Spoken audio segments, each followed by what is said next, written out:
संदीप बंसल जी हिसार से। राधे राधे महाराज जी। राधे राधे महाराज जी।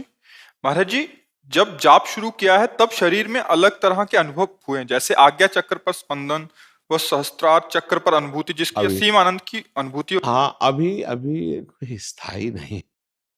अभी अभी चुपचाप पहले हमको ये देख के बताओ अंदर से कि हर समय भगवत स्मृति रहती है, उठते बैठते चलते फिरते खाते पीते सोते जागते। ईमानदारी से बच्चा देखो, हम तुम बैठे वृंदावन में बैठे नहीं तो अगर मरीज अपनी सही बात बता देगा तो डॉक्टर जो है सही औषधि दे पाएगा। विस्मरण हो जाता है गुरु जी। हो जाता है ना। तो अभी कोई चक्र नहीं खुला है। थोड़ी देर मान लो जैसे आज्ञा चक्र है, अब यहाँ आपको एक भार सा महसूस हो रहा है, गुदगुदाहट सी महसूस हो रही, तो आप भगवत चिंतन की एकाग्रता कर रहे हैं और ब्रह्मचर्य में दम नहीं है। हमारी बात समझना, आपके शरीर के ब्रह्मचर्य में दम नहीं है। अब वो जब हम चिंतन गाढ़ करते तो फिर वो देखो, 1 घंटा नासाग्र दृष्टि करके देखना ऐसे और मंत्राकार करो, दर्द शुरू हो जाए। क्योंकि अगर ब्रह्मचारी हो ये दर्द नहीं होंगे। जब षड चक्र का भेदन हो जाएगा तो देह भाव रह ही नहीं जाएगा भैया। अभी आप पुरुष हो तो मांगे हैं आपके अंदर, तो अभी कुछ नहीं मिला है। देखो समझा जाए, चाहे ज्ञान में हो चाहे भक्ति में हो, जब कुछ धरोहर मिलेगी ना तो इच्छा खत्म हो जाएगी, शरीर भाव नहीं रहेगा। मैं पुरुष में स्त्री भाव खत्म हो जाता है, देह भाव भगवत भाव आ जाता है। या जैसे ज्ञान में ब्रह्म भाव, भक्ति में भगवत भाव आ जाता है। ये पहचान है कि हमें कुछ मिला है। क्या पहचान? कोई इच्छा नहीं रह गई। ब्रह्मभूता प्रसन्न आत्मा न सोचते न कांक्षते। जिसके पा लेने के बाद कुछ पाना बाकी नहीं रहता। जैसे हम बहुत प्यासे और छक के बढ़िया शीतल जल पीने को मिल गए, अब प्यास बुझ गई ना। तो चाहत अगर है तो फिर प्यास कैसी बुझी? अगर चाहत है, पानी देख करके मन ललचा रहा है, तो अभी प्यास नहीं बुझी। अगर भरपेट पी लिया है तो फिर यही होगा कि होगा ना, नहीं अब नहीं, अब कछु नाथ न चाही मोरे। मतलब मिल गया ना वो, भैया अभी नहीं मिला। नाम जप करो और अपने में कोई सद्गुण को मत देखो। अगर गुणाभिमान आ जाएगा तो मार्ग रुक जाएगा।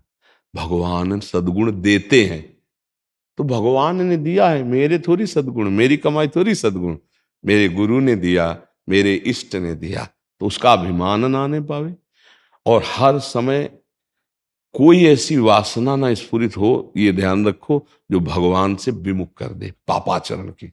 इतना तुम कर लो, आगे काम ईश्वर कर देते हैं। दिव्यता वो प्रदान कर देते हैं। हमारे मन बुद्धि की ताकत नहीं कि उन तक पहुंचे, वो हमारे मन बुद्धि में आ जाते हैं, उनके लिए कोई रोक नहीं। हमारा मन भगवत स्वरूप, हमारी बुद्धि भगवत स्वरूप हो जाती है। समझ रहे? हाँ, खूब नाम जप करो, बड़ी कृपा है जो आप अध्यात्म में चल रहे हैं। बस इस धन को छुपाया जाता है। और जितना नाम जप करोगे, जितना अच्छे शास्त्रों का स्वाध्याय करते हुए मन बुद्धि को सतमार्ग में लगाओगे, उतनी दिव्यता आती चली जाती है। पर वो दिव्यता विनय रूप में जागृत हो। डर लगता है कि इस पद से हट ना जाए, क्योंकि सामाजिक चुनौतियां रहती है, गृहस्थ चुनौतियां। अब आपको डरना इसलिए नहीं कि तुमको कोई पकड़े है, तुमको कोई पकड़ के परमार्थ पे चला रहा है। अभी भरोसा नहीं हुआ क्या आपको? आप नहीं चल रहे हो, आपको कोई पकड़े हुए है। जिन्होंने तुम्हें परमार्थ दिया है वही तुम्हारा हाथ पकड़े हैं।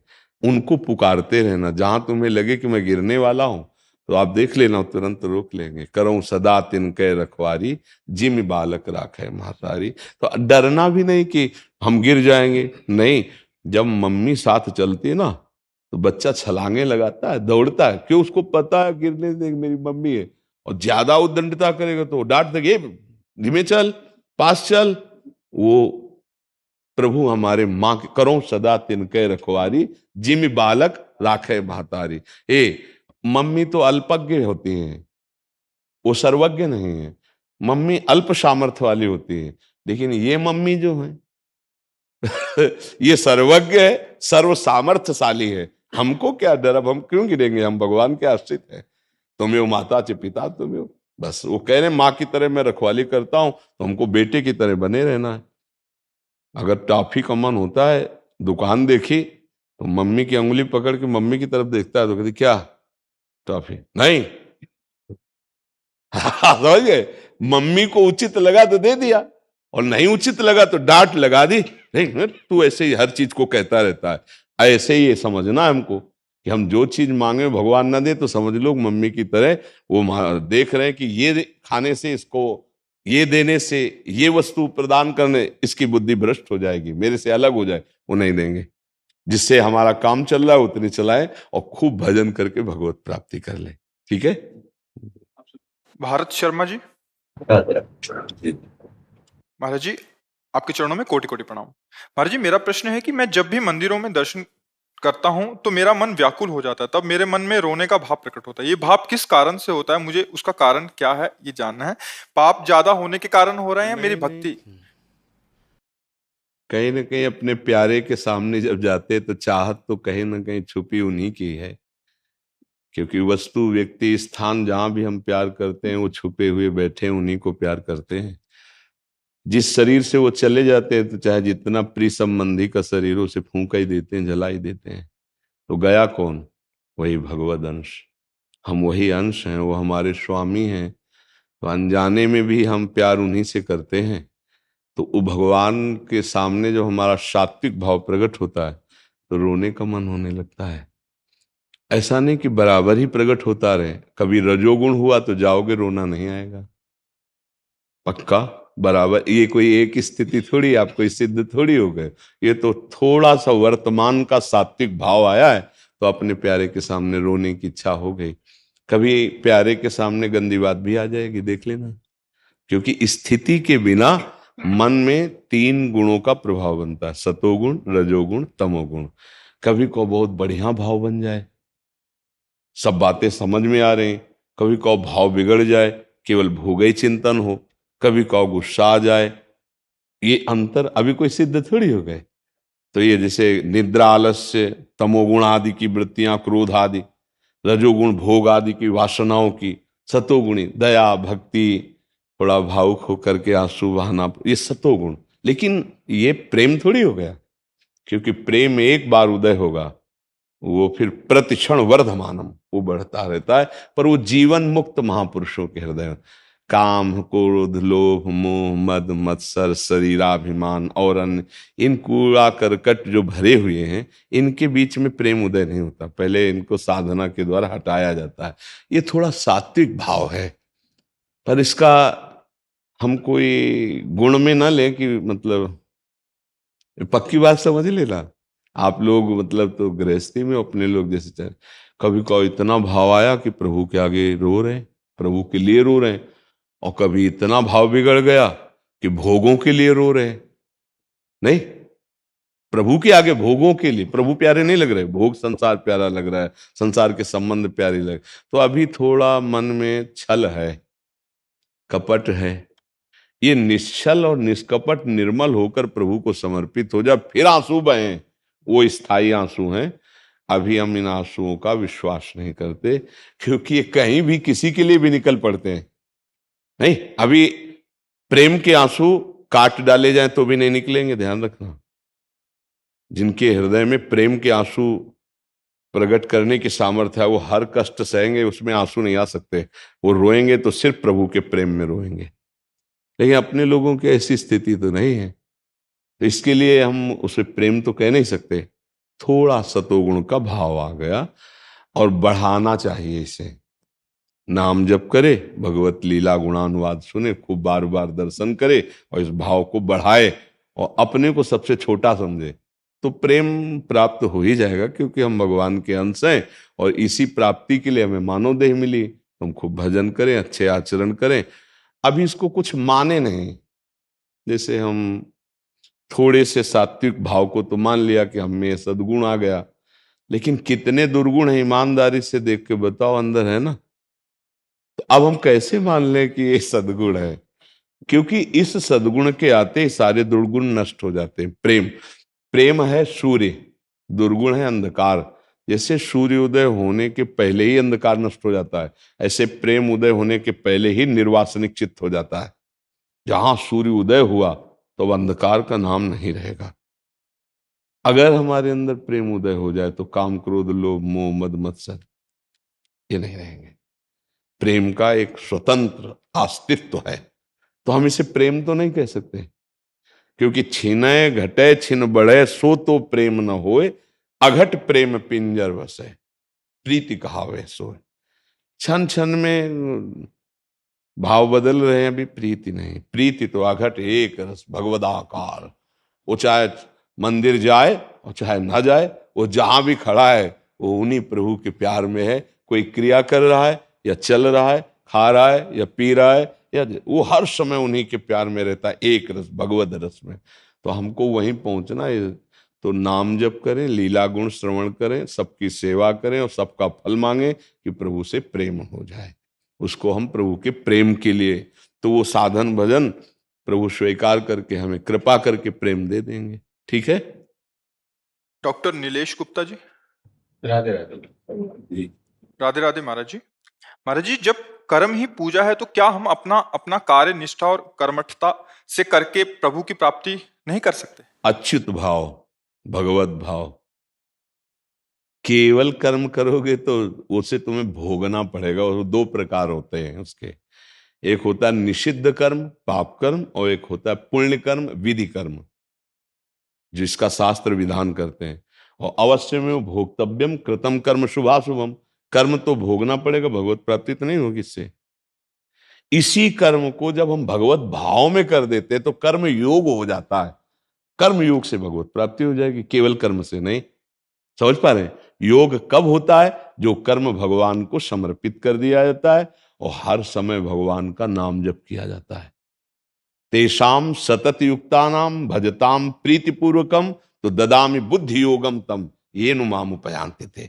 उसे भगवान बुद्धि योग प्रदान कर देते हैं। और भगवत समर्पित कर्म वो बंधन से मुक्त कर देते हैं। शुभ और अशुभ कोई बंधन नहीं लगता।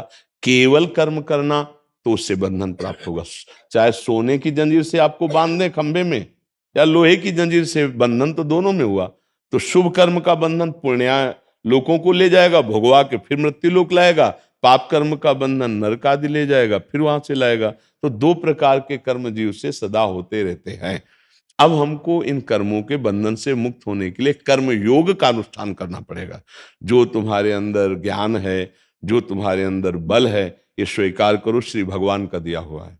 जो तुम्हारे सामने मरीज आता है या कोई व्यक्ति आता है या कोई सेवा पड़ती है, ये मानो कि ये मेरी पूजा है और इस पूजा से मेरे भगवान प्रसन्न हो। उसका लक्ष्य बन गया भगवत समर्पित नाम जप, कर्मयोग हो गया।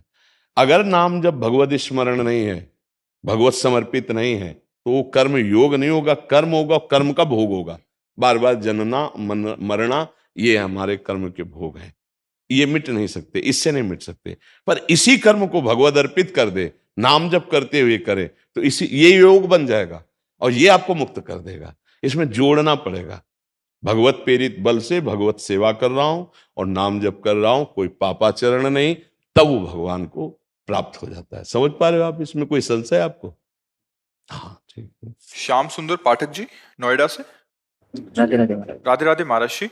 महाराज जी, गीता में भगवान श्री कृष्ण ने कहा है कि अपने धर्म में मरना भी श्रेष्ठ कार्य है, और दूसरे का धर्म कितना भी अच्छा क्यों ना हो उसका पालन करना भयावह है। ऐसा क्यों कहा महाराज जी? और दूसरी तरफ गीता में के समापन के समय उन्होंने कहा कि तू सारे धर्मों को छोड़कर मेरी शरण में आ जा, मैं तुझे समस्त पापों से मुक्त कर दूंगा। तो किस धर्म की वो बात कर रहे हैं? और एक बात यहाँ ध्यान रखना है कि स्थान के अनुसार उपदेश होता है।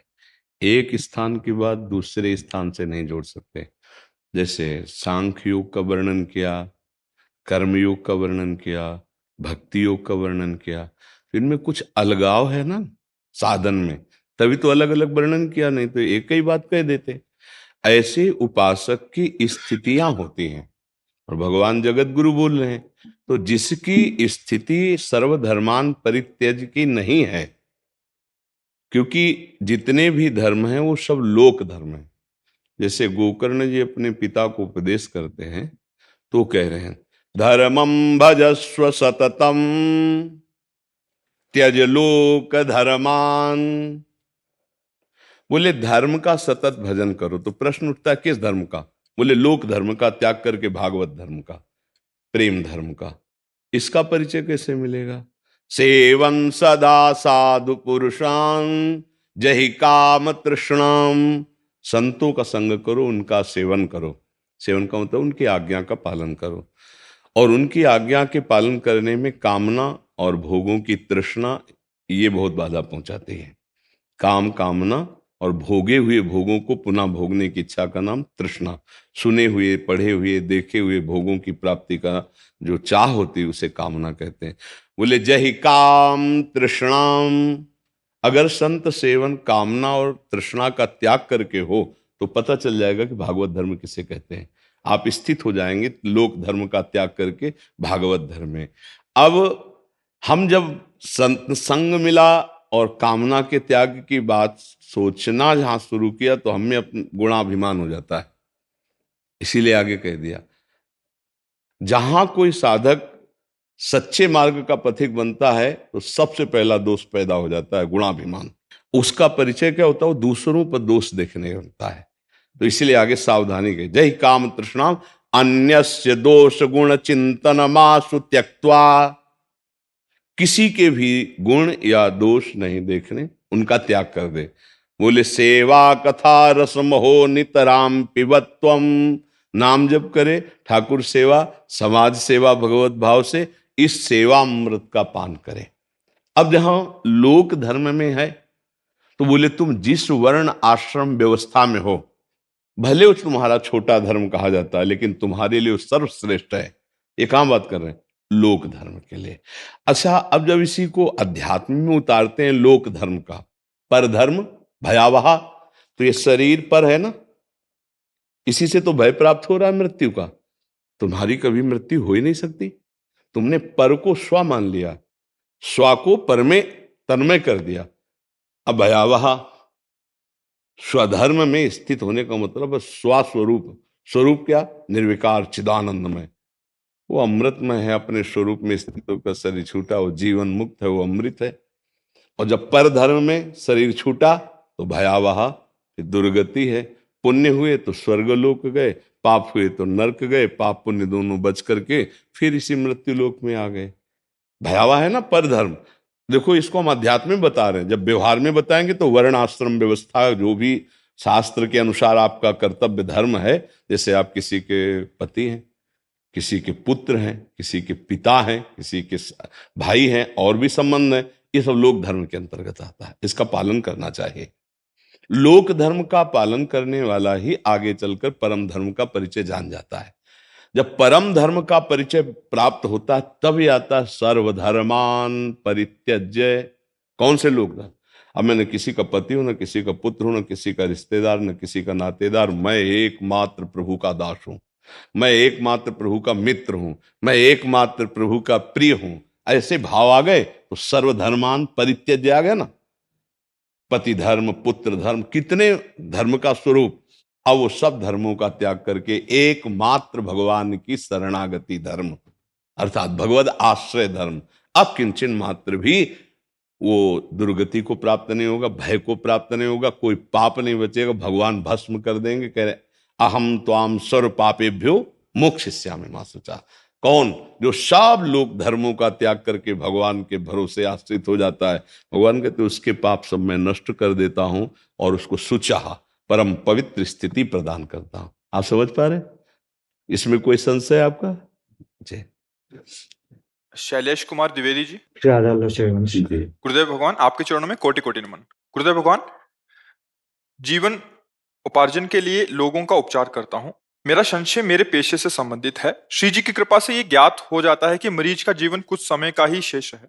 ये जानबूझकर मरीज एवं मरीज के परिजनों को झूठा आश्वासन देना पड़ता है कि मरीज ठीक हो जाएगा। क्या ये स्थिति मुझे पाप का भागीदार बनाती है या मेरी भागवतिक स्थिति में बाधा बनाएगी? थोड़ा इसमें समझना है कि मरीज से नहीं कहना, लेकिन मरीज के घर वालों से फाइनल की बात बता देनी चाहिए।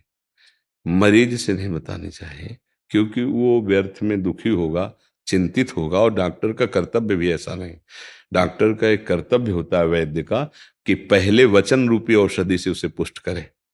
बिल्कुल कोई बात नहीं, ये तो ऐसे कितनों को ठीक किया है।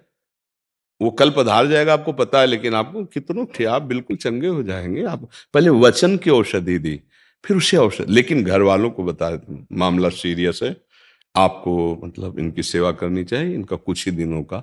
ऐसा जैसे हमारी किडनी की जब जांच हुई तो जो डॉक्टर थे तो उन्होंने हमको डायरेक्ट बोला, कहा बाबा अगर तुम्हारे पास कोई होता तो मैं उसको बताता, लेकिन तुम ही हो, इसलिए हमको यद्यपि नहीं कहना चाहिए पर आपसे कह रहा हूं कि आप संत हैं। अब आपका जीवन मुश्किल से 4 या 5 वर्ष का है, आपकी किडनी फेल हो चुकी है और अब आप भजन कर लीजिए, कोई और उपाय नहीं, क्योंकि आपके पास ना अर्थव्यवस्था है कि आपको ऑपरेशन करा के दूसरी किडनी में, बड़ा प्रोसेस है। दवा की अब अकिंचन बाबा जी भिक्षावृत्ति से जीते, तो उन्होंने कहा कि 5 वर्ष एकदम दिमाग में बैठा, बस और सावधानी। हम लोग कोई निराश होने वाले थोड़ी थे बचपन से बाबा, तो और सावधानी हुई। अब भगवान की कृपा देखो, वो कह रहे थे 5 साल में आप मर जाओगे, और लगभग उनके कहने से 18-20 साल का नंबर आ रहा है, लगभग 20 बज सकते थे। देखो नहीं, अब उन्होंने तो कहा तो 5 साल में मर जाओगे, तो अब प्रभु अभी बुलाना चाहे बुला ले, लेकिन मरहुआ नजर नहीं आ रहे हैं अभी। अभी 20 साल मेहनत तब रानी आपको देगी, हमारे में से निकाल देगी आप। तो ये हम कहते कि अगर डॉक्टर है मरीज से अगर अकेले है तो फिर बोल देना चाहिए, क्योंकि जैसा हमारा अनुभव है हम आपको बता देते हैं, सेवा हम करें। अगर मरीज का कोई परिवार का है तो फिर मरीज को नहीं बताना चाहिए, उससे बता देना चाहिए। और वचन माधुरी, वचन औषधि, इसमें झूठा नहीं कहा जाता, ये एक प्रक्रिया है। भगवान तुम्हारे पास मरीज रूप में आए हैं, उनका सम्मान करना है। अब हम उनको सुख देने के लिए कह रहे हैं, वो भगवान जानते हैं कि समय इनका पूरा हो गया, तो आप निश्चिंत रहिए, आप बिल्कुल ठीक हो जाएंगे। आप बिल्कुल, जो मैं औषधि दूंगा आप बिल्कुल चैन से ये झूठ नहीं होगा, ये उसको सुख पहुंचाने के लिए बोल रहे हैं। नहीं तो मर जाएगा, शाम तक मर जाएगा, तो वो शाम तक कितनी बार मरेगा, ऐसे नहीं कहा जाता। नहीं कहते कि हम तो सत्यवादी हैं, हम तो भाई बोलेंगे, ये ऐसे नहीं है। ये वचन माधुरी है, वचन में दरिद्रता नहीं होनी चाहिए, उदारता होनी चाहिए, ये उदार वचन है। हाँ, और हमारा प्रयास रहेगा ठीक हो जाए, शायद प्रयास रहेगा तो उसमें जो, अगर वो अकेले मरीज है फिर उसको धीरे से बता देना चाहिए कि हो सके तो आप भगवान का स्मरण कीजिए, ज्यादा समय तक शरीर शायद ये न रह पावे, ऐसी स्थिति को प्राप्त हो गया। तो उस, ये धर्म का मतलब है कि हम बहुत सोच समझ करके, अब अपने स्वार्थ के लिए तो आप झूठ बोलने ही नहीं रहे ना, उसको विशेष घातक माना गया है कि आप अपने स्वार्थ के लिए छल करके, झूठ बोल करके, और आप स्वार्थ की पूर्ति, वो बहुत घातक। ये तो उसके सुख के लिए वचन माधुरी बोलते हैं, इसमें कोई बात नहीं। ये इसमें ऐसा नहीं कि हम तो सत्यवादी, हम सत्य बोल, ऐसा नहीं है। प्रत्येक डॉक्टर का यही स्वभाव होता है, हमने देखा है। उदंडता कोई जो नहीं जानता है वो बात अलग, नहीं, हमने देखा माता पिता की तरह दुलार करते हैं। नहीं नहीं, आप बिल्कुल निश्चिंत रहिए, नहीं बस थोड़ा सा, थोड़ा बस कहीं भी कोई ऐसे प्यार से ऐसे संभाल करके, तो ये वचन माधुरी है। वचन माधुरी से हम उनको पहली औषधि का, सबसे बड़ा औषधि है मीठा बोल, फिर बाद में तो शरीर के दुख निवारण की औषधि मीठे बोल से तत्काल। हाँ, कोई भी आज तक 50 डॉक्टरों से इसके कोई किसी ने नहीं कहा कि हम नहीं ठीक करेंगे, हमने ही कहा ठीक हो जाएगा। पर वो रोगी ऐसा है, साध्य को ठीक होने वाला नहीं, वो केवल भगवान की प्राप्ति कराने के लिए आता है। तो जहां कोई अकेला मरीज हो तो भले कर दे, नहीं तो उनके परिवार वालों से कह दे। क्यों, नाम जप करते हो आप? हाँ करते रहना, क्योंकि आपके प्रश्न का हमारे विषय से ज्यादा संबंध नहीं, पर हमारे विषय का आपसे संबंध जरूर है हेले, इसलिए नाम जप करते रहना। नाम जप ही वो औषधि है, जासु नाम भव भेषज हरण घोर त्रिशूल। बड़ा मंगलमय समय है यार, मतलब ऐसा समझ लो कि खेती बढ़िया मिली, बीज बढ़िया मिला, पर आप वो बीज ना बो करके बमूल बो रहे हो अगर भगवान का स्मरण नहीं करते, पक्की समझ लो।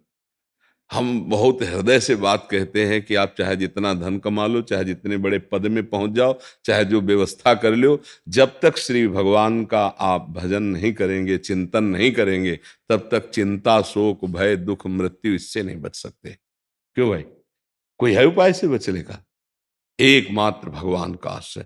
अच्छा, यहां से जाना है पक्का, अच्छा कब जाना ये पता नहीं, और ले कुछ जाना नहीं, और जो ले जाना है उसको हम कर नहीं रहे, तो इसी को मूर्खता कहते हैं, मूढ़ता कहते हैं।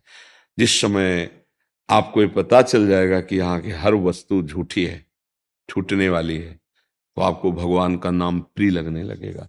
यहाँ की हर वस्तु प्यारी लगती है, ऐसी माया का देखो जादूपना। और ये लगते नहीं कि हम मरेंगे, दूसरे को जला के आ रहे, लेकिन ये ऐसा नहीं कि हम मरेंगे। मन कैसा, इंद्रियां कैसी, जानते हुए कि हमारी रोज श्वास घट रही, आयु घट रही है, और हम प्रभु को भूले हुए हैं, और जो समेट रहे हैं वो सब यहीं छूट जाएगा। इसलिए सबसे प्रार्थना है कि आप व्यसन न करें, मांस आदि न खाएं, ये इससे बुद्धि भ्रष्ट होती है। पाप कर्म न करें, इससे दुर्गति होती है। जितना बने नाम जप लेने, जो अपना कर्तव्य कर्म कर रहे हैं उसे भगवान को अर्पित कर दे, इसी से भगवत प्राप्ति हो जाएगी। गृहस्थी का जो मार्ग है वो सरल है, भगवत प्राप्ति का।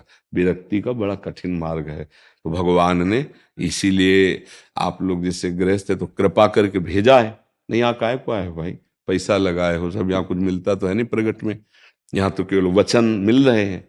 अगर आपके ऊपर भगवान की कृपा न होती तो यहाँ बैठ के नहीं सुन सकते थे आप। ये धाम है, और पक्की बात समझो, या अध्यात्म की केवल चर्चा होती तो भगवत प्यारे ही यहाँ आते हैं, जो भगवान के लाल। अब ये कृपा का आदर करो, ठुकराओ नहीं। अब मोहि भा भरोसा हनुमंता, बिनु हरि कृपा मिले नहीं संता। तो जो प्रभु मोहि अनुग्रह की ना, तो तुम आई दर सटी दिला, हम ये मान रहे हैं। अब इसका लाभ ले लो, उठते बैठते चलते फिरते जो भगवान का नाम प्रिय लगे। किसी की मत सुनो, बड़े सिद्धांत हैं, बड़े प्रवचन हैं, बड़ी चर्चा है, नाम जब सनकादि करते हैं, सनक सनंदन सनातन सनत कुमार, हरिशरणम हरिशरणम हरिशरणम हर समय उच्चारण करते रहते हैं। भगवान शिव पार्वती जी मैया को हर समय भगवत चर्चा सुनाते रहते हैं। कौन ऐसा महात्मा, कौन ऐसा भगवान, क्या जो वैभव है जो नाम जापक को न प्राप्त हो जाए। हर महात्मा दर्शन देगा आके, आप नाम जपना शुरू करो, हर वैभव हर विभूतियां आ जाएंगी। पर इतना हो जाए, पहले पाप तो नष्ट हो जाए। और जहां शुरुआत करते हो पाप का जलन शुरू होती, प्रतिकूलता होती, छोड़ बैठते हैं। नहीं, बहादुर बनो। भगवान की बड़ी कृपा है कि आप लोग सत्संग सुन रहे हो, सच्ची मानना। नहीं, कलिकाल में सत्संग, साधु महात्मा बहुत बहुत कठिन। आप बुद्धि की देखो ना, आप बाहर निकल के देखना बुद्धि की धरा क्या हो जाती है। बस वही भोग, वही संसार, वही परिवार, वही शरीर, और पीछे यही करके आए हो। आपको पता नहीं कौन सा परिवार था, कौन सा शरीर था, कौन। फिर यहाँ नया कर रहे हो, भजन कर नहीं रहे तो फिर शरीर छूटेगा, फिर नया शरीर। अब नहीं, अब तो भगवान के धाम की दिव्य लीला में सम्मिलित हुआ जाए। ये शरीर पांच भौतिक छूटे, चिदानंद शरीर मिले, इसलिए नाम जप करो। और ये गंदे नशा, गंदा भोजन, ये आपकी बुद्धि को खराब कर दे, नहीं समझा जाता। बिल्कुल पक्का समझो, नास्तिकता लाने में भोजन का बहुत बड़ा हाथ होता है। और अगर कहीं साथी कुसंगी हो जाए तब तो क्या कहना है, जैसे नहीं कहते चार चांद लग गए। नास्तिकता, भगवान नहीं है, ये भगवान नहीं है, कोई भक्ति नहीं है, सब आडंबर है। भोजन बिगड़ जाएगा, कुसंग हो जाएगा तो फौरन बुद्धि बदल जाएगी। सत्संग 10 दिन, कुसंग 1 मिनट, क्योंकि पूर्व जन्मों का अभ्यास हमारा कुसंग का है। तो खूब सब नाम जप करें, अच्छे आचरण करें और भगवान की कृपा का अनुभव करें। जीवन का लाभ साधन धाम मोक्ष कर द्वारा, पाई न जे परलोक सम्हारा। ये हमारा जन्म परलोक बनाने के लिए मिला है। ये सब भोग तो पशु पक्षी भी भोगते हैं। गृहस्थ धर्म में हो, धर्म के अनुसार भोगते हुए, नाम जप करते हुए भगवान को प्राप्त हो जाओगे। विरक्त धर्म में थोड़ा बिल्कुल हट करके कठिन तप में जीवन व्यतीत करना, हर भोगों की आकर्षण को सह जाना, ना भोगना। लेकिन गृहस्थ धर्म में छूट है, आपकी पत्नी है, आपका खान पान विभाग परिवार है, आप अपने धर्म से सेवन करते हुए नाम जप करके भगवान को प्राप्त कर लें। ठीक है जी, जय हो मेरी लाडली।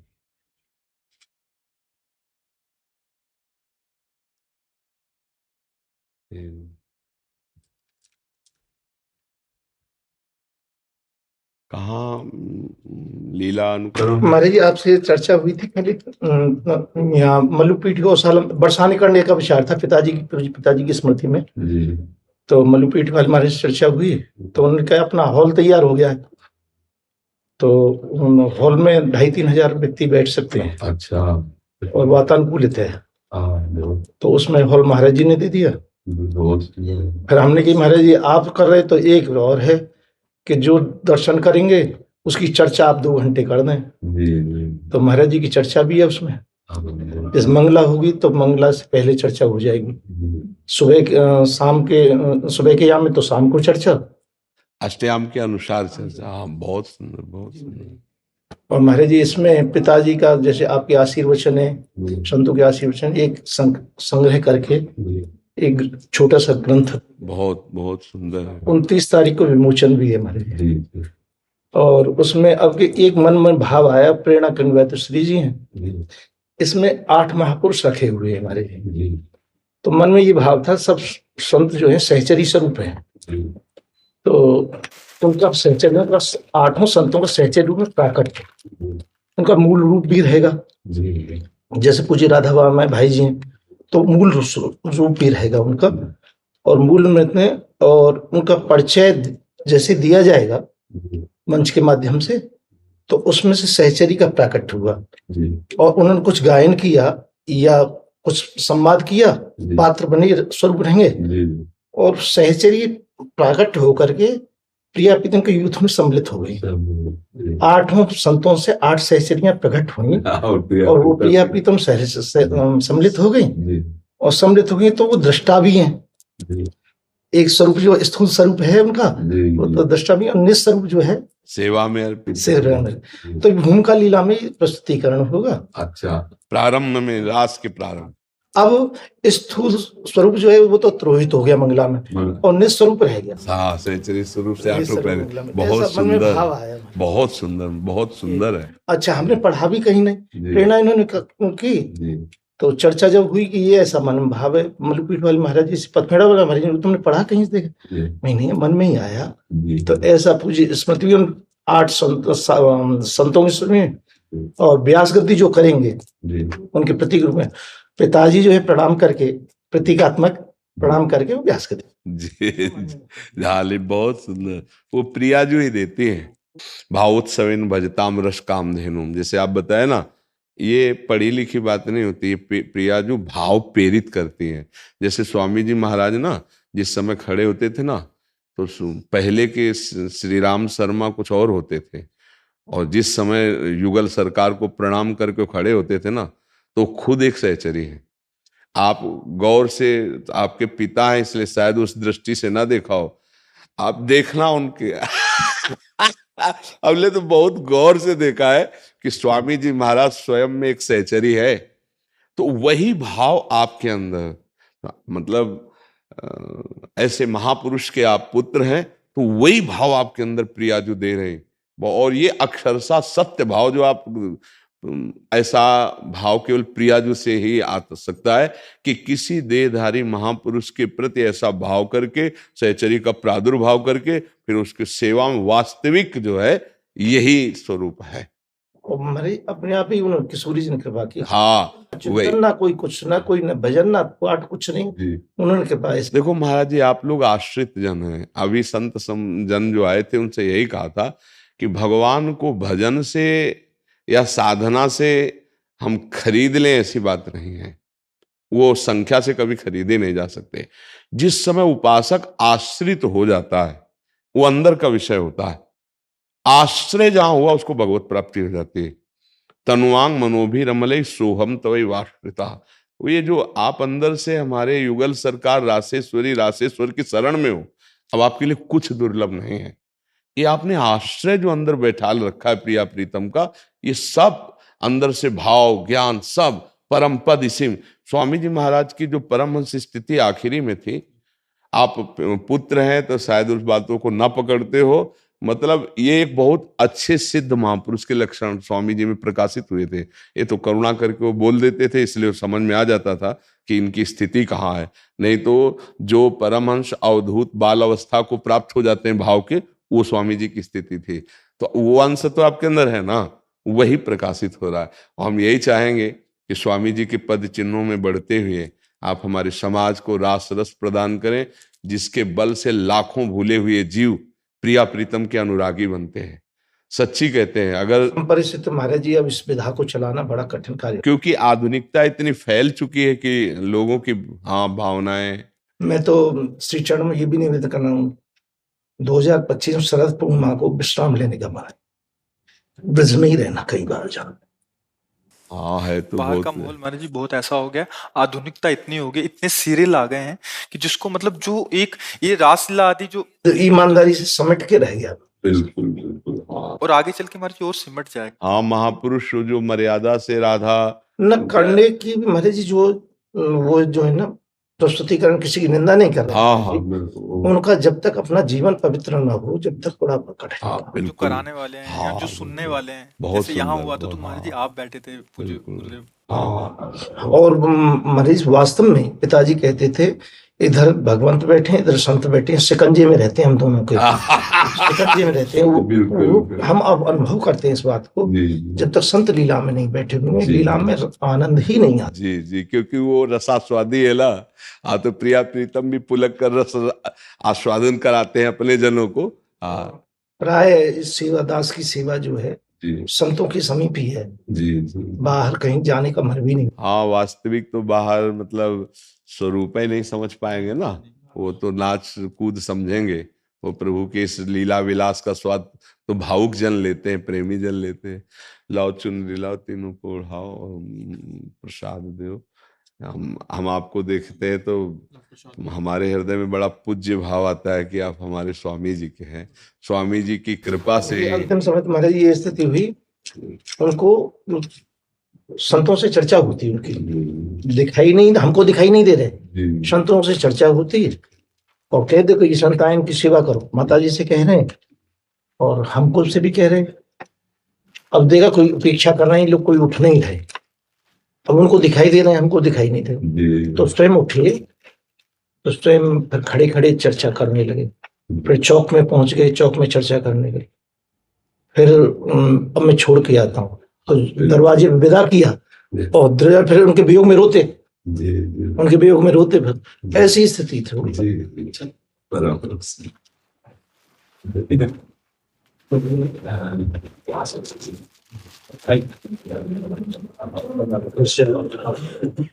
विनीता सरकार जी असम से। महाराज जी मैं भगवान की खोज में हूँ, कैसे मैं उन्हें खोजूं, कृपया मार्गदर्शन करें। चाबी घर में खो गई थी, दरवाजे के बाहर कई लोगों को लेकर खोज की जिंदगी व्यतीत हो गई, मिली ही नहीं। लौटना पड़ेगा घर में।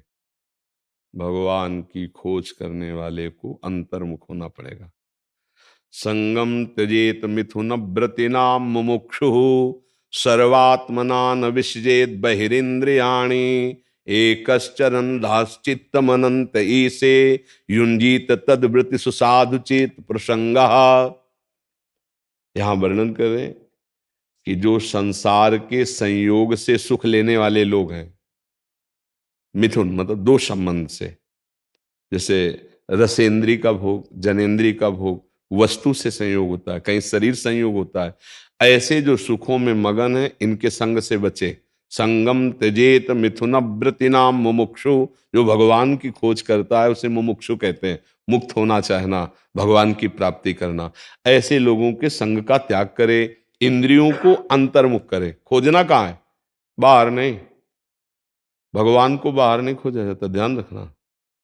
बाहर तो जीवन यापन के लिए संतजन भ्रमण करते हैं, तीर्थों में, गंगा किनारे, ये खोज नहीं होती। खोज अंदर होती है। बाहर तो शरीर विचरण कर रहा है सुख दुख को समान भाव से सहते हुए, पर अंतर सर्वात्मना न विसजेत बहिरिंद्रियाणि, इंद्रियों को बहिर्मुख न करे। बाहर नहीं मिलेगा, जो खोज रहे हैं वो घर में है। अंतर लौटे। एकश्चरण, अपने को असंग बनावे। एकश्चरण का मतलब असंग, न मैं इंद्रिय हूं, न मन हूं, न बुद्धि हूं, न चित्त हूं, न अहंकार हूं, न स्वभाव हूं, मैं भगवान का अंश हूं। इन लोगों ने मुझे फंसा रखा है, अब मैं इनका कथन नहीं मानूंगा। राधा राधा राधा राधा, हर बात अंदर अंदर। एकश्चन रहस्य चित्त मनन्ते, से जो परम रहस्य है कि हमारा चित्त हमारे प्रभु में डूब जाए, प्रभु में लगा रहे। गोपीजन सबसे बड़ी महापुरुष हैं विश्व में। अगर कोई भी संत महात्मा भक्ति की तो यथा ब्रज गोपिका नाम। खास बात गोपीजनों की, सब कार्य गृहस्थी की करती हुई चित्त श्री कृष्ण में लगा है। मुरारी पादार्पित चित्त वृत्ति। तो बोले एकश्चन रहस्य चित्त मनन्ते, से आपका चित्त सदैव चित्त चोर प्रभु में लगा रहे। चिंतन, लीला गायन, सेवा आदि में। संग का त्याग करे, जो कुसंग विषय भोगों में जो लगे हुए जन हैं उनका संग त्याग करे। तो संग त्याग करे तो संग ग्रहण करे। किनका? बोले तद व्रतेषु, जो भगवत व्रत धारण किए हुए हैं, जिनके जीवन में निर्विकारता आ चुकी है, जो भगवान के चिंतन भजन में ही केवल डूबे हुए हैं, ऐसे संत जनों का तद व्रतेषु, जो भगवत व्रत धारण करने वाले, उनका संग करे। विषय सेवन करने वालों से असंग रहे, इंद्रियों को अंतर्मुख करे, निरंतर नाम जप करे, भगवत प्राप्ति हो जाएगी। यहां भगवत प्राप्ति होती है। किसी को भी जब होता है तो पहले यहां होता है, फिर वो आंख खोलता है तो सब जगह वही दिखाई देता है। जो भीतर वही बाहर। पहले अंदर आओ, बाहर फंसे हो ना, पहले अंदर आओ, अंदर आना सीखो, अंदर पहले नाम चलाना सीखो। बार बार नाम देख रहे हैं, नाम सुन रहे हैं, नाम चल रहा है, अब अंतर में होते चले जाओ। बाहर हम रास्ता चल रहे हैं लेकिन नाम चल रहा है, सोहनी लगा रहे नाम चल रहा है, रसोई बना रहे नाम चल रहा है, अंतर में है। क्रियाएं बाहर हो रही, चिंतन अंतर्मुख हो गया। अब ये कुछ लोग जब माला लिए और टीवी चला लिए, ये भजन नहीं है, ये अंतर्मुख कहाँ हो गए? तुम्हारी वृत्तियां तो बाहर हो गई। नहीं, हमको हर कार्य करते हुए अंतर्मुख रहना है। अंतर में नाम, जैसे कामी ही नार प्यारी जिम, लोभी जिम प्रिय दाम, वो अंतर में चिंतन करता है, बाहर से शांत बैठा है, अंतर में चिंतन उसका चलता है। कामी ही नारी प्यारी जिम, लोभी जिम प्रिय दाम, तिमि रघुनाथ निरंतर प्रिय लागो मेरा। भगवान किससे मिलते हैं? प्रेम से। प्रेम कैसे होता है? सर्वत्र का प्रेम समेटकर भगवान के चरणों में समर्पित कर दो। जननी जनक बंधु सुत दारा, तन धन धाम श्रद्ध परिवारा, सबकी ममता ताग बटोरी, मम पद मन बांध बर डोरी। सब जगह से हटा के और नाम जप कर रहे हैं तो ये ही प्रकाशित हो जाते हैं। कोई कठिन बात नहीं, वो बैठे हैं। बस हमें जरूरत है भगवान के भजन की इतनी तन्मयता कि अब जिया न जाए भगवान के बिना। जैसे प्यास लगे, हमें कोई रबड़ी दे तो हम रबड़ी नहीं पिएंगे, पानी चाहिए। ऐसे हमारी मांग भगवान की, हमें भगवान चाहिए, कोई भोग नहीं। अभी भगवान की जहां हमारे अंदर विकलता बढ़ती है तो वो एक एक क्षण हमको देख रहे हैं। देखो अभी देखो आप, जितनी आपकी भक्ति वो ऐसी तुम्हारे आगे भावना बनती कि नहीं, भगवान की झांकी बनती है ना। हम जैसी जितनी हमारी क्षमता है वो सत्य है, वो कोई कल्पना नहीं है। जिस दिन आपका हृदय परम पवित्र हो जाएगा तो तुम्हारे मानस पटल पर केवल भगवान छाए रहेंगे। दर्शन की चाह होते हुए, दर्शन मिलते हुए फिर भी चाह बढ़ती चली जाए, यही प्रेम का स्वरूप है। तो नाम जप करो। अंतर्मुखता किसका प्रश्न था? हाँ, अंतर्मुखता का परिचय अगर प्राप्त हो तो भगवान बाहर खोजे हो। आप लोग तो मतलब गृहस्थी में, हम लोग तो बाबा जी बचपन से यही मन को पढ़ना, इंद्रियों को पढ़ना, भगवान के मान। हमारा ग्रंथ जानते कौन? मन, इंद्रियां, इन्हीं को पढ़ते हैं। इनकी क्या हरकत है, इनको कैसे रोका जाता है, इनको कैसे भगवान में लगाया जाता है। भगवान की प्राप्ति कोई कठिन नहीं है, पर बाहर ढूंढने से नहीं, अंदर ढूंढने से। राम राम, कृष्ण कृष्ण, हरि हरि, राधा राधा, सब कुछ हो जाएगा इसी में। ये नहीं है ना तो और सब लेन देन होगा। 100 दोगे 1000 मिल जाएगा, 1000 दोगे लाख मिल जाएगा। मायापति फेंकता रहेगा तुम्हारे आगे सामग्री, वो नहीं मिलेगा। हम एक उदाहरण एकांतिक में एक दिन दिया था कि बच्चा जब माँ की गोद में चढ़ने के लिए रोता है, उसको रोता है ना, पहले वो खिलौने बेचती है, देखो शांत हो जाए, खेले, तो खिलौनों को फेंक देता है। फिर वो निज जनों को बेचती, बेटी को, मौसी को, ऐसे घर परिवार, जाओ जरा गोद में ले लो। लेकिन वो उनकी गोद में राजी नहीं होता, तब उसको विवश होकर आना पड़ता है। ऐसे ही भगवान पहले भोग बेचते हैं, राजी हो जा खिलौनों में, फिर रिद्धियां सिद्धियां बेचते हैं, फिर भी नहीं, रोना बंद हुआ, तब आप आ जाते हैं। त्रिभुवन की राज्य लक्ष्मी देने पर आधे पल के लिए जो भगवान को न छोड़े, उनका स्मरण न छोड़े, वो महाभागवत भगवान का साक्षात्कार कर लेगा। उसी के लिए प्रयास किया जाता है, पूरे जीवन प्रयास किया जाता है। राधा राधा राधा, खूब नाम जप करो, अच्छे आचरण करो, अंतर्मुख से अंतर्मुख रहो, अंतर्मुख होते हुए सब सेवा करो। अगर अंतर्मुख को समझ पा रहे हो आप, तो समझ पा रहे हो कि अंतर्मुख कैसे रहा जाता है। अब साधन का विषय है ना, अंतर। हम देखते हुए भी नहीं देखते, हम बोलते हुए भी नहीं बोल रहे हैं, आपके बीच में बैठे हुए भी हम आप में नहीं है, क्योंकि जीवन में अभ्यास किया इसी बात का। हम जहां ठाड़े बैठे परे उताना, कबीर कायम राय ठिकाना, हम अपने ठिकाने पे रहते हैं। नहीं तो सुबह जैसे 20,000 लोग रोड पे खड़े होते, सबकी आकृति बस जाए ना, तो ध्यान किसका होगा? उन्हीं आकृतियों को होगा। कोई परिचय नहीं है हमारा, सबको, हजारों को ऐसे देखते हैं, लेकिन हजारों को नहीं देखते, एक को देखते हैं, केवल मेरा प्रभु उनमें विराजमान। बस जैसे सब है ना, मेरा प्रभु है, उन्हीं से बात कर रहे हैं, उन्हीं को देख रहे हैं, अंतर की बात। हम किसी से, इसीलिए जैसे कोई कहता है अरे इतने पापी आदमी आया आपने सम्मान, तुम्हें पापी नजर आ रहा है, मेरा तो प्रीतम आया है, मेरा प्यारा आया है। अब तुम पापी देखो, हम प्यारा देखें, यही हमारे तुम में अंतर है। तुम्हारा चश्मा भी बनवाने लायक है, ठीक नहीं है। चश्मा सही हो जाएगा तो बस समझ में आए, तो अंतर्मुख हो जाए तो भगवत प्राप्ति हो जाएगी। बाहर ढूंढने से नहीं, कहीं भी ढूंढिए आप, कहीं भी खोजिए बाहर, बाहर तो आपको कहीं भी, आप चलो मंदिर में चलो, थोड़ी देर के बाद मन कहेगा चलो, नहीं मिले ना, और भजन करो ना, तो पशु पक्षी जड़ चैतन्य सब में वही तुम्हें नजर आएगा, वही नजर आएगा। मंदिर की बात क्या, सर्वत्र नजर आएगा, वही नजर आएगा। जड़ चेतन जग जीव जत सकल राम में जान, बंदों सबके पद कमल सदा जोर जुग पान। महाराज जी, अगर हम, जैसे आपने बोला अपना समझ के उनसे मांगिए, अगर वो पूरा नहीं कर रहे तो इसके पीछे हमें क्या समझना चाहिए? बहुत बढ़िया मंगल विधान है उनका, हम जान नहीं पा रहे हैं। उनके मंगल विधान में हमारी कामना बाधा पहुंचा रही थी, इसलिए भगवान ने पूरा नहीं किया। 100% समझ। महाराज जी, बहुतों का प्रश्न है। हाँ, बहुत। क्या होता है, संसार के जीव ये बात समझ नहीं पा रहे हैं। आप भगवान से मांगा, लेकिन आपने भगवान को अपना नहीं माना। सच्ची मानिएगा, सच्ची मानिएगा। अश्रद्धा और श्रद्धा पराये से होती है, प्रभु से नहीं।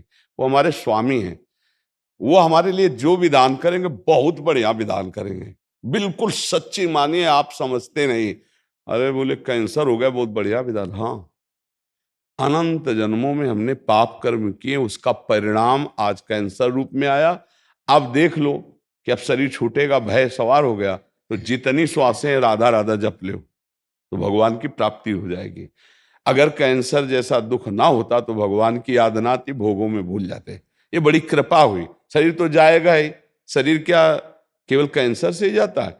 अरे भैया, ऐसे ऐसे दृश्य हैं, खूब खाए पिए, फिल्मी गाना बज रहे, महंगी गाड़ी में बैठे, और एक क्षण में गाड़ी में आग लगी, सब भस्म हो गए। कितने ऐसे समाचारों में नहीं आते? कितने ऐसे खूब आनंद, एक्सीडेंट हुआ, चिथड़ा उड़ गए। इसका कोई भरोसा है? हमारी कामना नहीं पूर्ण हुई, कोई भगवान मंगल विधान है नहीं। भगवान के पास कोई कमी है? कुबेर जैसे जिनके सेवक हैं, वो हमको क्यों नहीं दे रहे? जरूर न जरूर हमारे ऊपर कृपा है। क्या कृपा है? हम गरीबी से जी रहे हैं, बड़ी विपत्तियां हैं, क्योंकि संसार में सुख नहीं है। ये तुम्हें अनुभव कराने के लिए भगवान, अब तुम चलो भगवान की तरफ। भगवान रास्ता देते, पर जीव हट करता है नादान बालक की तरह। जैसे छोटा बालक कार, हवाई जहाज, वो प्लास्टिक के लिए होते, अब वो बिरज गया कि मुझे ये चाहिए, नहीं देगा तो वो फैल के रोने लगता है। फिर विवश होकर माता पिता या तो लाके दे देते हैं, और या फिर एक और नया काम करते हैं, थप्पड़िया देते हैं। तो हम लोग कुछ ऐसे ही जिद्दी बालक है, तो फिर थप्पड़िया भी देते हैं। यार तुमको समझाया, समझ में नहीं आ रहा। पहली बात, यहां इतना समझो, यहां कुछ टिकाऊ नहीं है। बोलो विचार करके, कुछ टिकाऊ है? ना हमारा शरीर टिकाऊ है, ना कोई भोग टिकाऊ। यदि भगवान हमको ये जो टिकने वाली वस्तुएं नहीं ना देकर हमें अपनी भक्ति दे दें, वो अपने को दे दे, अपना प्रेम दे दे, तो हम पर कृपा ही तो कर रहे हैं। तो ये भक्ति का मार्ग ही तो खुल रहा है। जब सब जगह ठोकरें लगती, कोई नहीं अपना हो, तब भगवान याद आते। द्रौपदी जी को तब तक भगवान याद नहीं है जब तक किसी और का सहारा रहा। हमें लगता है हर विधान मेरे भगवान का मंगलमय है। यदि हम कह रहे हैं मांगो, यदि नहीं पूरी हो रही तो ये विचार कर लो कि कोई मंगल भगवान का विधान है नहीं, उनको देने में क्या था। अब हम शांत हो जाते हैं, ना भगवान पे श्रद्धा करते हैं और ना उस मांग की। आप देख लेना मंगल होता चला जाएगा। हमने ऐसा देखा है कि अगर ये मिनट भगवान कृपा न करते तो बस खत्म, जीवन ही खत्म। ऐसी ऐसी परिस्थितियां देखिए, बचा लिया बचा लिया। एक एक कदम पर वो अपने जनों को बचाते हैं। विश्वास करो, बिना मांगे वो देते हैं, बिना चाहे वो सुरक्षा करते हैं। हमें सत्संग में बताया, एक बार हम गंगा के किनारे जब भ्रमण करते थे, गंगा के किनारे रहते थे, तो वहां की कुछ एक ऐसी मिट्टी होती है कि जैसे कुछ सूख गई तो मजबूत हो गई, और कुछ ऊपर से सूख गई और नीचे दलदल ही दलदल है, और ऊपर वो एकदम प्लेन और सूखी हुई, बिल्कुल आपको पता नहीं चलेगा कि यहां दलदल है। अब हम उधर ही जा रहे थे, कोहरे का समय था, सर्दी बहुत थी। उस समय कोई घाटों में नहाने आता था, अन्य जगह तो था नहीं। अब अगर हमारा कदम अगला पहुंच जाता और हम वहां फंस जाते तो कब कौन आता पता नहीं, और कितना हम धंस जाते पता नहीं। आवाज आए, ए आगे दलदल है। डंडा छड़ी रखते थे ना, ऐसे आगे डंडा किया तो मलाई जैसा पापड़ी हटी और मलाई जैसी आगे की, मतलब समाते चले जाते। अब हम लौट के देखा कोई आदमी नहीं कहा। बार बार ये भगवान भगवान बोले, भगवान बचाए। ऐसे सैकड़ों जगह हमने देखा कि हमारे भगवान हमको कैसे दुलार करते हैं, कैसे रक्षा करते हैं। वो हमारे, वो आपके, लेकिन आप अपना उनको नहीं मान रहे हैं। अपना मान करके यदि बात रखें तो पक्का वही वो करेंगे जिससे मंगल होगा। दे देते हैं तो हमारी हानि नहीं होगी, और नहीं देते हैं तो जरूर हानि होने वाली थी, इसलिए भगवान ने नहीं दिया। हमको लगता है अगर इतना हो जाता तो यार उनका क्या बिगड़ जाता, लेकिन उनको कुछ है, कुछ ऐसी परिस्थितियां देते हैं जिससे तुम्हें ज्ञान प्राप्त हो, घेर देते हैं ऐसी परिस्थिति में। नहीं देते भाई भोग सामग्री। अब उसको एक ही बात याद है, अच्छा भगवान ही एक सहायक है। वो पूरा मन भगवान की तरफ। अगर हमें दुख ना मिले, संसार से विपत्ति ना मिले, तो भगवान की तरफ चलने का मन ही नहीं करेगा। भोगों में जब अच्छा अनुकूल भोगों, कहाँ उनको भगवान थोड़ी सुहाई देते हैं, उनको तब सुहाई देंगे जब दुख विपत्ति आएगी। इसलिए हमें लगता है भगवान से मांगे और कामना पूर्ण ना हो तो नाराज ना हो, उसमें कोई मंगल विधान भगवान का पक्का मान लीजिए, पक्का। भगवान जिस पर प्रसन्न होते हैं उसे खुद को देते हैं। ये टिकाऊ चीज नहीं है यहाँ कोई भी इतना एक हम कई बार उदाहरण दिया है। एक बार भगवान शंकर और माता पार्वती प्रसन्न मुद्रा में थे, तो बोले चलो आज भक्तों के दर्शन करते हैं। माता जी ने कहा चलो। भगवान एक साधु के वेश में हो गए, माता जी पीछे साध्वी के रूप में हो गई। एक धनी आदमी चारपाई पे बैठा सुपारी कतर के खा रहा था, 50 गाय भैंसे सब खूब। उससे कहा भाई 100 ग्राम दूध दे दो, हमारे ठाकुर को स्नान करवाना है। तो बिगड़ गया, न जाने क्या क्या अशुद्ध शब्द बोल गए। पार्वती जी एकदम रुद्र दृष्टि में, हम दर्शन कराने आए भक्त के, पहले धूप का कष्ट सह ले तो छाया का सुख मिलता है, पहले अभक्त के दर्शन करो तब तुम्हें भक्त के दर्शन कराएंगे।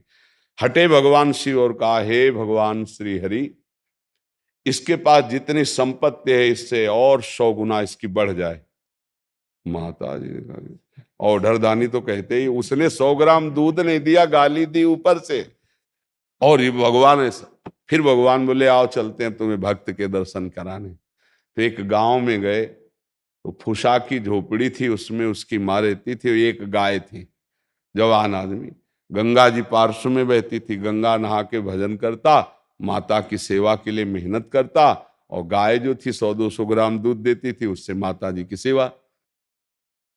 भगवान शिव गए और भैया ठाकुर जी की सेवा के लिए 100 ग्राम दूध। तो जो